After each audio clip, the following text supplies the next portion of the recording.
بسم اللہ الرحمن الرحیم نحمد ونصلی ونسلم علی رسولہ الکریم وعلی آلہ وصحبہ وازواجہ واہل بیتہ اجمعین اللہم صلی علی محمد کما هو اہلہ ومستحقہ عدد کل حرف کتب ویکتب الی ابد العابدین ودہر الداہرین یا ارحم الراحمین یا رب العالمین۔ حق تعالی شانہ قرآن کریم میں ارشاد فرماتے ہیں فاذکرونی اذکرکم واشکروا لی ولا تکفرون، تم مجھے یاد کرو میں تمہیں یاد کروں گا اور تم میرا شکر کرو اور میری ناشکری نہ کرو۔ اللہ تعالیٰ اپنا ذکر کرنے کا یعنی اپنی یاد میں لگ جانے کا حکم ارشاد فرماتے ہیں، اور جس چیز کا اللہ قرآن میں حکم دے دیں تو وہ کام فرض کے درجے میں ہوتا ہے۔ یا ایھا الذین آمنوا اذکروا اللہ ذکرا کثیرا، اے ایمان والوں اللہ تعالیٰ کا کثرت کے ساتھ ذکر کیا کرو، اور ذکر کرنے والوں کے لیے اللہ تعالیٰ نے مغفرت و بخشش کا اعلان فرمایا ہے۔ سورہ احزاب میں دیکھ لیجئے والذاکرین والذاکرات اعد اللہ لهم مغفرۃ واجرا عظیما،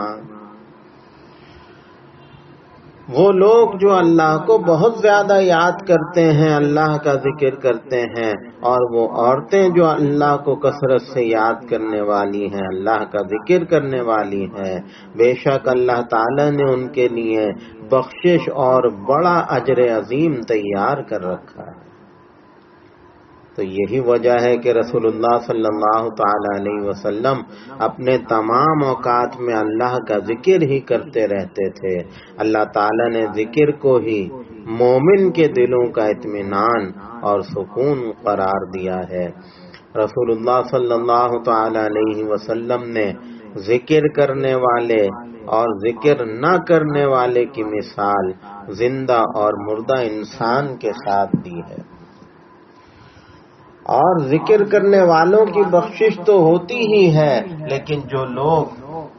ان لوگوں کے ساتھ اٹھتے ہیں بیٹھتے ہیں، ذاکرین اور ذکر کی محفلیں سجانے والوں کے ساتھ تعلق رکھتے ہیں، ان کی صحبت میں بیٹھتے ہیں، اللہ تعالیٰ ان سے بھی خوش ہوتے ہیں، اللہ تعالیٰ ان سے بھی راضی ہوتے ہیں۔ حضور اقدس صلی اللہ تعالی علیہ وسلم نے ارشاد فرمایا ان للہ ملائکۃ یطوفون فی الطرق یلتمسون اہل الذکر، حدیث کے الفاظ ہیں کہ بے شک اللہ تعالیٰ کے کچھ فرشتے زمین میں ذکر کی جگہوں پر تلاش کرنے کے لیے سیر و سیاحت کرتے ہیں، اور جب ان فرشتوں کی نظر پڑتی ہے کہ کوئی قوم اللہ کا ذکر کر رہی ہے، یعنی کچھ لوگ بیٹھے مسجد میں یا کہیں بھی کسی جگہ پر جمع ہیں اور اللہ کو یاد کر رہے ہیں، اللہ کا ذکر کر رہے ہیں، تو فرمایا کہ تو یہ فرشتے وہاں ٹھکانہ کرتے ہیں، شامل ہو جاتے ہیں، اور دوسرے فرشتوں کو بھی پکارتے ہیں اور کہتے ہیں آ جاؤ جمع ہو جاؤ، اپنا مقصد اور ضرورت یہاں آ کے پوری کر لو۔ پس وہ ان کو اپنے پروں سے آسمان دنیا تک گھیر لیتے ہیں۔ یعنی مطلب یہ ہے کہ بھئی اب ہم بیٹھ کے یہاں بیان سن رہے ہیں، اللہ کا ذکر ہو رہا ہے، تو اب جو فرشتے روئے زمین پہ گھوم رہے ہیں اپنی روحانی غذا تلاش کرنے کے لیے، جب وہ دیکھیں گے یہاں اللہ کا ذکر ہو رہا ہے وہ جمع ہو جائیں گے، بلکہ دوسرے فرشتوں کو بھی آواز لگا کر انہیں بھی جمع کریں گے، اور اپنے پروں سے آسمان دنیا تک گھیر لیں گے۔ یعنی جس محفل میں اللہ کا ذکر ہو، ذاکرین جمع ہوں، اللہ نبی کے قصے ہوں، اللہ نبی کی پیاری پیاری باتیں ہوں، فرشتے اپنے پروں سے اس محفل کو چھپا لیتے ہیں، اس محفل پر فرشتوں کا سایہ ہوتا ہے۔ پھر جب محفل برخاست ہوتی ہے، ختم ہوتی ہے، لوگ اپنے اپنے گھروں کو جاتے ہیں، تو یہ فرشتے بھی واپس اپنے ٹھکانوں پہ لوٹتے ہیں۔ تو اللہ تعالیٰ پوچھتے ہیں، حالانکہ اللہ تو علیم و خبیر و بصیر ہیں، اللہ پوچھتے ہیں کہاں گئے تھے؟ فرشتے جواب دیتے ہیں، پروردگار زمین پہ کچھ بندے آپ کا ذکر کر رہے تھے، آپ کی یاد میں لگے تھے، تو ہم بھی وہاں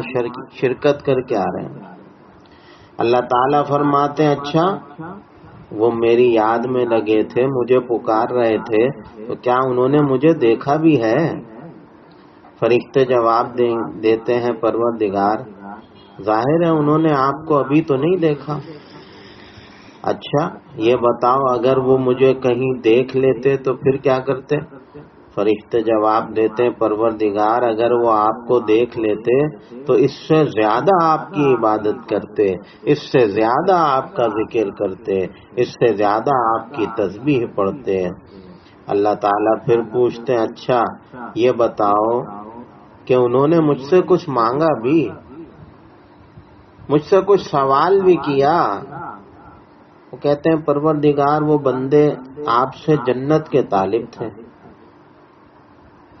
آپ سے جنت طلب کر رہے تھے۔ اللہ تعالیٰ پوچھتے ہیں، اچھا یہ بتاؤ انہوں نے جنت دیکھی بھی ہے؟ فرشتے کہتے ہیں، پروردگار آپ کے عزت و جلال کی قسم، جنت تو انہوں نے نہیں دیکھی،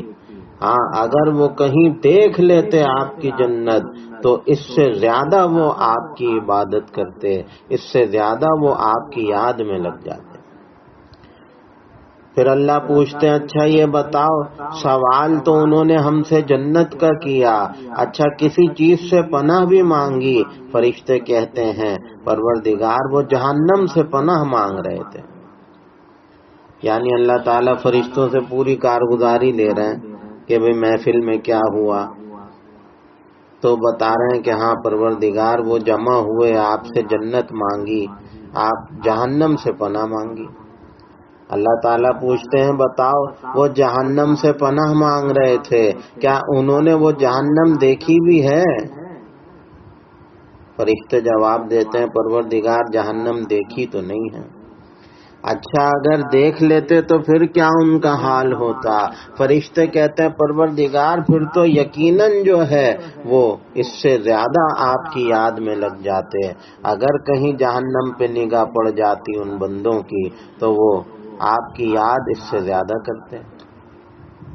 اللہ تعالیٰ فرماتے ہیں، اچھا یہ تفصیل تو میں نے سن لی، اب تم بھی ہمارا فیصلہ سن لو۔ میں تم سب کو گواہ بنا کے کہتا ہوں، جو جو فرشتہ اس محفل میں گیا اس نے شرکت کی، میں تم سب کو گواہ بنا کے کہتا ہوں، اس محفل میں جتنے بھی حاضرین بیٹھے تھے میں نے ان سب کو بخش دیا اور معاف کر دیا۔ بھئی یہ ہے ذکر میں آنے کا، اللہ کے ذکر کی محفلیں سجانے کا، اس میں آ کے بیٹھنا، وقت دینا، اخلاص کے ساتھ شرکت، کتنا پیارا انعام ہے۔